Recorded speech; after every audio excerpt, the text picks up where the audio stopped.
নীতিকেশ দাসৰ যদি কোনোবা পৰিয়ালবৰ্গই শুনিও আছে শুনি লওক আপোনালোকৰ ল'ৰাক জেলৰ পৰা ওলোৱাৰ পিছত ভালকে ৰাখিব বীৰ লাচিত সেনাৰ হাতত পৰিলে পিঠি বহল কৰি দিয়া হ'ব আৰু আমাৰ হাতত যদি পৰিবলৈ হয় তেতিয়া কিন্তু অসম পুলিচে আমাক দুখ দি লাভ নাই এইটো কথা অসম পুলিচক কৈ দিছো হিচাপ বৰাবৰ কৰি দিয়া হ'ব হিচাপ বৰাবৰ আপোনালোকে গণতন্ত্ৰৰ কথা কয় যেতিয়া পংকিক হত্যা কৰিছিলে ক'ত আছিলে গণতন্ত্ৰ যেতিয়া জুনমণিক হত্যা কৰিছিলে ক'ত আছিলে গণতন্ত্ৰ আপোনালোকে গণতন্ত্ৰৰ কথা কৈ কৈ আমাৰ মানুহবোৰ মাৰিব আৰু আমি এটা দুচৰ লগাই দিলে আপোনালোকে এনএছএ লগাই আমাক জেললৈ দিয়ে এনেকুৱা দুচৰ আগতেও লগাইছো এতিয়াও লগাম যেতিয়াই মন যায় তেতিয়াই লগাম আকৌ কৈ দিছো নীতিকেশ দাসৰ যদি কোনোবা পৰিয়ালবৰ্গই শুনিও আছে শুনি লওক আপোনালোকৰ ল'ৰাক জেলৰ পৰা ওলোৱাৰ পিছত ভালকে ৰাখিব বীৰ লাচিত সেনাৰ হাতত পৰিলে পিঠি বহল কৰি দিয়া হ'ব পিঠি বহল কৰি দিয়া হ'ব এইটো কথা ৰাজহুৱাভাৱে ইয়াত ঘোষণা কৰিছো ধন্যবাদ জয় আজি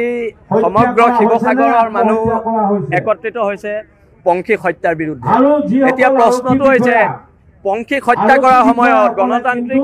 ব্যৱস্থাৰ কথা কোৱা এই গণতন্ত্ৰত পংখিক হত্যা কৰাৰ সময়ত গণতন্ত্ৰ ক'ত আছিল আমাৰ প্ৰশ্ন এতিয়ালৈকে ডিজিপিয়ে কিয় এই দুইজন আৰক্ষী বিষয়াক নিলম্বন কৰিব নোৱাৰিলে এই ঘটনাটোৰ লগত আৰক্ষী পৰোক্ষভাৱে জড়িত আছে নেকি আমাৰ তাত সন্দেহ আছে আৰু হিমন্ত বিশ্ব শৰ্মাই যে স্বচ্ছ পুলিচ প্ৰশাসনৰ কথা কয় ডিজিপি মহোদয়ে যে স্বচ্ছ পুলিচ প্ৰশাসনৰ কথা কয় তেওঁলোকে এতিয়া এই আৰক্ষী বিষয়া দুজনক নিলম্বন কৰি সৎ সাহস দেখুৱাওক নহ'লে শিৱসাগৰৰ মানুহ বহি নাথাকে তীব্ৰ প্ৰতিবাদ হ'ব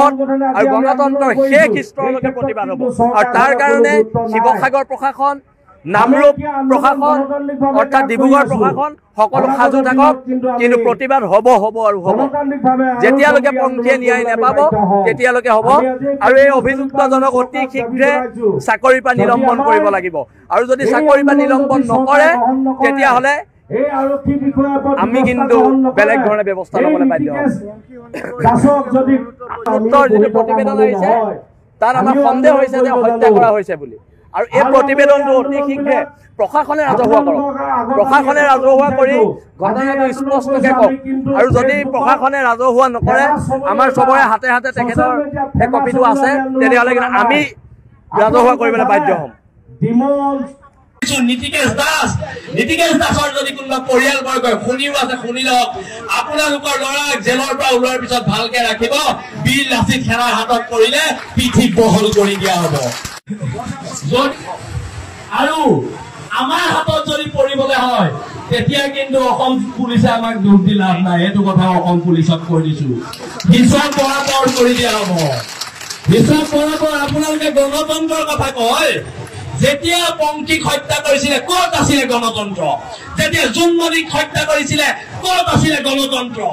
আপোনালোকে গণতন্ত্ৰৰ কথা কৈ কৈ আমাৰ মানুহবোৰ মাৰিব আৰু আমি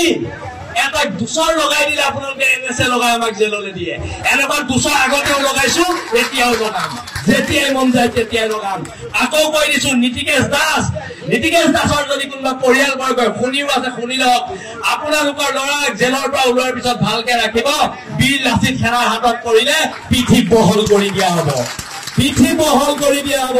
এইটো কথা ৰাজহুৱাভাৱে ইয়াত ঘোষণা কৰিছো ধন্যবাদ জয়